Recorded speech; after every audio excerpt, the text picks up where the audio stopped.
ওনারা আপনাদের দাবির সাথে সম্পূর্ণ একমত এবং আমি একজন আপনাদের দাবির সাথে সম্পূর্ণ আস্থা এবং সমর্থন জানাচ্ছি। আমরা মনে করি আপনাদের যে দায়িত্ব, আমি ছোটবেলায় যখন টিকা নেই আপনাদের মধ্যে কেউ একজন হয়তো আমাকে টিকা দিয়েছিল। আমার যে ভবিষ্যৎ প্রজন্ম আসবে বা আমাদের এই দেশের ভবিষ্যৎ প্রজন্মকে আপনারা বা আপনাদের যারা সামনের দিনে এই পদে আসবে তারাই টিকা দিবেন। অতএব আপনারা যারা বৈষম্যের শিকার মনে করছেন কিংবা আপনারা যারা ন্যায্য অধিকার পাচ্ছেন না, তাদের পাশে আমরা সব সময় ছিলাম এবং আছি এবং ভবিষ্যৎ এই 11তম দিকে আমার আসলে আমি চাইলে প্রথম আসতে পারি। আমরা মনে করছিলাম যেহেতু এই বৈষম্য ছাত্র আন্দোলনের নেতৃত্বে নতুন বাংলাদেশের যে সরকার, সে সরকার বৈষম্যহীন সরকার হবে এবং আপনাদের দাবি দেওয়া দ্রুত মেনে নিবে, আপনাদেরকে এতটুকু অপেক্ষা করাবে না, আমরা এতটুকু আশাবাদী ছিলাম। কিন্তু যেহেতু হয় নাই, সেক্ষেত্রে আমরা আপনাদের সাথে এসে আমাদের সমর্থন জানাতেই মূলত আপনাদের সামনে আসা। আপনাদের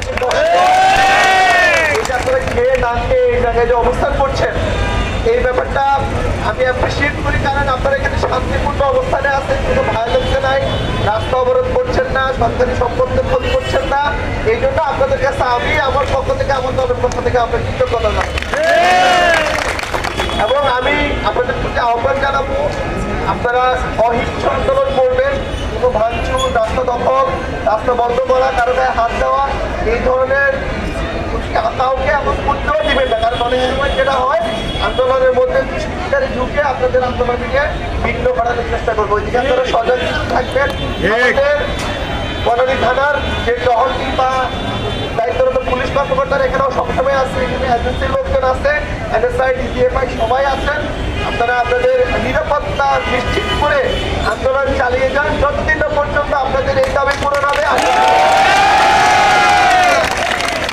যেহেতু আপনারা স্বাস্থ্য মন্ত্রণালয়ের অধীনে, আমি মাননীয় উপদেষ্টার দৃষ্টি আকর্ষণ করছি এবং স্বাস্থ্য যে সচিব আছেন, আমি কয়েকদিনাই ওনার একটা কারণে গিয়েছিলাম, যথেষ্ট আন্তরিক, আমি ওনারও দৃষ্টি আকর্ষণ করছি এবং যথেষ্ট যে আইনের কারণে আপনাদের অধ্যাদেশটা হচ্ছে না কিন্তু আপনাদের দাবিগুলো মানছে না, সেটা আমি অতি দ্রুত বাস্তবায়নের জন্য আমি আমার যে সংশ্লিষ্ট মন্ত্রণালয় আছে তাদেরকে আমি জোর দাবি জানাচ্ছি এবং আপনাদের এই আন্দোলনকে আমি সমর্থন জুগিয়ে যাচ্ছি। আপনাদের যে কোনো সমস্যা আমাদেরকে জানাবেন।